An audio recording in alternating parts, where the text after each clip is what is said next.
नमस्कार, SBT news में आपका स्वागत है। पेश है 20 अगस्त शनिवार दोपहर 1:15 राजस्थान की 12 बड़ी खबरें। सबसे पहले एक नजर डालते हैं आज के हेडलाइंस पर। पूर्व प्रधानमंत्री राजीव गांधी की जयंती पर आज प्रदेश भर में कई कार्यक्रम। शिक्षक सम्मान के लिए प्रदेश भर से मिले 1000 आवेदन। मंत्रियों के दबाव में राज्य में खोली 1000 इंदिरा रसोई। करोड़ों की रोड बनने से पहले उखड़ी, पहली जांच में ठेकेदार को बचाया। और डीटीओ के लंच पर जाते ही कुर्सी पर बैठे दूसरे अधिकारी। और अब खबरें विस्तार से। देश के पूर्व प्रधानमंत्री और भारत रत्न राजीव गांधी की 78वीं जयंती के मौके पर शनिवार को देशवासी उनको याद कर रहे हैं। इस उपलक्ष्य में कांग्रेसी कार्यकर्ता आज प्रदेश के सभी जिला और ब्लॉक लेवल पर विभिन्न कार्यक्रम आयोजित कर रहे हैं। राजीव गांधी की जयंती के उपलक्ष्य में प्रभात फेरी, विचार गोष्ठी, पुष्पांजलि, वृक्षारोपण और फल वितरण जैसे कार्यक्रम आयोजित किए जा रहे हैं। राजधानी जयपुर में भी कांग्रेसी कार्यकर्ताओं की ओर से शनिवार सुबह प्रभात फेरी निकाली गई। वहीं प्रदेश कांग्रेस ने पीसीसी मुख्यालय में पुष्पांजलि कार्यक्रम और विचार गोष्ठी रखी।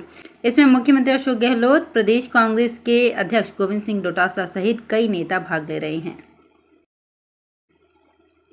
शिक्षा विभाग की ओर से 5 सितंबर को होने वाले शिक्षक सम्मान के लिए इस बार शिक्षकों ने विशेष रुचि दिखाई है। 8 दिन चली आवेदन प्रक्रिया में 5864 शिक्षकों ने आवेदन कर दिया। सर्वाधिक बाड़मेर के शिक्षकों ने आवेदन किया है। दूसरा नंबर जयपुर का है। शिक्षक सम्मान के लिए ऑनलाइन आवेदन की अंतिम तिथि 17 अगस्त थी। अब अंतिम तिथि तक प्राप्त आवेदनों पत्रों की जांच की जाएगी। सीबीईओ कार्यालय में जांच के बाद सीडीईओ कार्यालय में ऑनलाइन भिजवाने की अंतिम तिथि 21 अगस्त है। राजस्थान के 20 मंत्री और विधायक लंबे समय से अपने अपने कस्बे शहर में लोगों को सस्ते भोजन के लिए इंदिरा रसोई खोलने की मांग कर रहे थे। कोरोना के कारण 2 साल से इंदिरा रसोई के विस्तार का काम बंद पड़ा था। आखिर बार बार मंत्रियों का दबाव पड़ा तो सरकार ने एक साथ 358 से 1000 इंदिरा रसोई खोलने का फैसला कर लिया। पहली बार है जब 5 साल में 358 रसोई ही खोली गई, जबकि अब एक साथ 642 रसोई नहीं खोली जा रही है। इनमें सबसे अधिक मांग पूर्वी राजस्थान के दौसा, सवाई माधोपुर, करौली, धौलपुर, जयपुर, कोटा, नागौर से उठ रही थी। यूडीएच मंत्री शांति धारीवाल ने 642 नई रसोई को मंजूरी दी है। इसके लिए अब 100 करोड़ की जगह 250 करोड़ रुपए सालाना खर्च होंगे। प्रशासन और पीडब्ल्यूडी के अफसर ठेकेदारों के भ्रष्टाचार पर पर्दा डालकर बचा रहे हैं। नतीजा 10 किलोमीटर लंबी खूड़ी कुदन दादिया सड़क बनने से पहले ही उखड़ने लगी है। पहले जांच के बावजूद कोई खामी नहीं पकड़ी। अब प्रभारी मंत्री शकुंतला रावत की शिकायत पर पीडब्ल्यूडी मंत्री के स्तर से तीसरी बार जांच कमेटी बनाई है। 5 महीने पहले शिकायत होने पर कलेक्टर ने जांच के आदेश दिए थे। जांच में गड़बड़ी नहीं मानते हुए ठेकेदार को बचा लिया। पिछले दिनों सीकर आई प्रभारी मंत्री शकुंतला रावत इसी रास्ते से सीकर पहुंची। सड़क के हालात देखकर मौके से पीडब्ल्यूडी मंत्री भजनलाल जाटव को फोन कर दिया। पीडब्ल्यूडी मंत्री ने मामले में जांच कमेटी का गठन किया। एसडीआरएफ में कमांडेंट की सीट को लेकर कई दिन तक चले विवाद के बाद दौसा आरटीओ रीजन का सवाई माधोपुर डीटीओ ऑफिस चर्चा में आ गया है। यहां पर 21 दिन बाद एपीओ हुए डीटीओ रेड से स्टे लेकर पहुंच गए और वर्तमान डीटीओ के लंच पे जाते ही कुर्सी संभाल ली। इसके बाद दोनों की आईडी भी शुरू हो गई है। अब लोगों के काम में दिक्कत खड़ी हो गई है। परिवहन मुख्यालय के अधिकारियों के सामने भी संकट खड़ा हो गया है कि आखिर किस डीटीओ को ऑफिस का काम सौंपा जाए। 2 के बजाय सिर्फ 1 साल बायोलॉजी पढ़कर नीट यूजी क्वालिफाई कर लिया। चयन के बाद स्टूडेंट का मेडिकल कॉलेज में एडमिशन हो गया। रिश फिलिंग में कोटा मेडिकल कॉलेज मिला, जहां मामला पकड़ में आया और उसे ज्वाइन कराने से मना कर दिया। कोर्ट के प्रकरण डिसमिस करने पर कॉलेज ने छात्र का प्रवेश निरस्त कर दिया। अपने तरह का संभवतः ये पहला केस है। कोटा मेडिकल कॉलेज की academic incharge doctor Deepika Mittal ने बताया कि एमबीबीएस के लिए 2 साल 11वीं और 12वीं में बायोलॉजी विषय पढ़ना अनिवार्य है। जालौर के रहने वाले कृष्ण कुमार ने 11वीं में बायोलॉजी नहीं पढ़ी। डॉक्टर बनने का ख्वाब था तो 12वीं में बायोलॉजी विषय ले लिया। राजस्थान के चिकित्सा विभाग में पिछले कई सालों से जमे डॉक्टर्स, ड्रग विभाग के अधिकारियों, सीएमएचओ के तबादले कर भले ही बेस्ट सर्जरी का दावा किया जा रहा हो, लेकिन पिछले कई सालों से विवादों में रहे फूड विभाग में बदलाव करने से मंत्री भी कतरा रहे हैं। फूड विभाग के सत्ताधारियों की ताकत का अंदाजा इस बात से लगाया जा सकता है कि कई फूड इंस्पेक्टर्स तो पिछले 10-15 साल से एक ही जगह जमे हैं।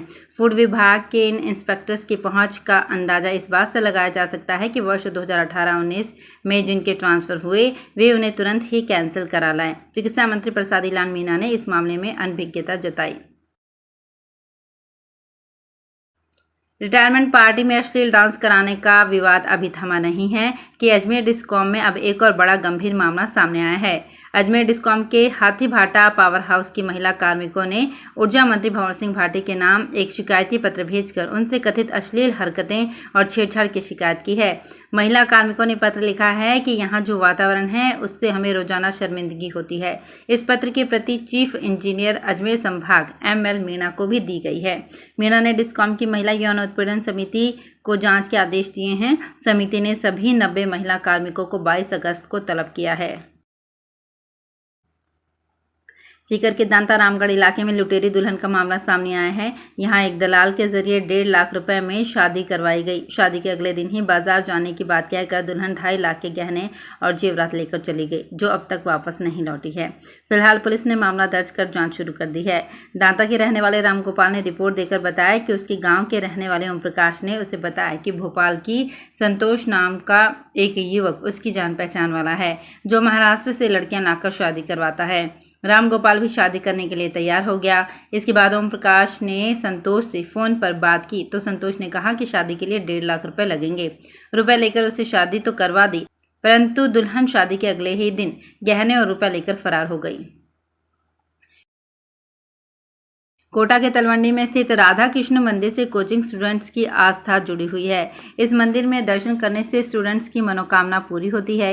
यही कारण है कि इस मंदिर में बड़ी संख्या में कोचिंग स्टूडेंट्स और उनके पेरेंट्स दर्शन के लिए आते हैं।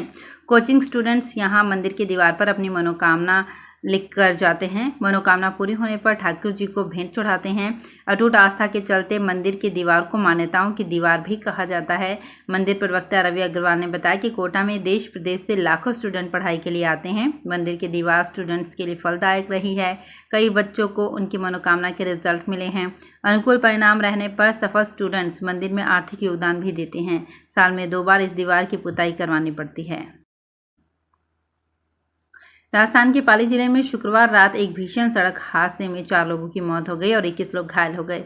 सिरोही के शिवगंज तहसील के पालड़ी जोड़ में बड़ा हादसा हो गया।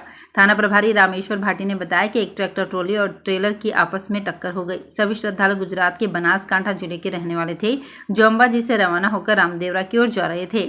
थाना प्रभारी ने बताया कि हादसे में 4 लोगों की मौत हो गई और 21 से अधिक लोग घायल हो गए। घायलों को अस्पताल में भर्ती कराया गया है। प्रधानमंत्री नरेंद्र मोदी ने घटना पर दुख व्यक्त किया है। राजस्थान में कोरोना काल की वजह से 2 साल बाद श्री कृष्ण जन्माष्टमी का पर्व धूमधाम से मनाया गया। जयपुर, उदयपुर, राजसमंद समेत प्रदेश भर के कृष्ण मंदिरों में भक्तों का तांता लगा रहा। इस दौरान जयपुर के गोविंद देव जी मंदिर पारंपरिक रीति रिवाजों से श्री कृष्ण जन्मोत्सव मनाया गया। वहीं नाथद्वारा में 21 तोपों की सलामी देकर भगवान के जन्म पर खुशी का इजहार किया गया। इसके साथ ही कृष्ण भक्तों ने दही हांडी फोड़ अपने आराध्य के जन्मदिन की खुशियां मनाई। तो फिलहाल इस बुलेटिन में इतना ही। फिर हाजिर होंगे कुछ और बड़ी खबरों के साथ।